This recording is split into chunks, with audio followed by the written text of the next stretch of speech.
আসসালামু আলাইকুম। খুব সহজেই বানিয়ে ফেললাম এগ স্যান্ডউইচ।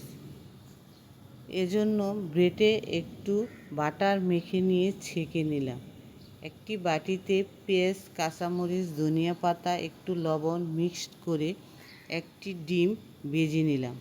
সকালের নাস্তায় বা বাচ্চাদের টিফিনে এ নাস্তাটি খুবই মজাদার। একটি বাটিতে টমেটো সস, মেয়োনিজ ভালো করে মিক্সড করে নিলাম।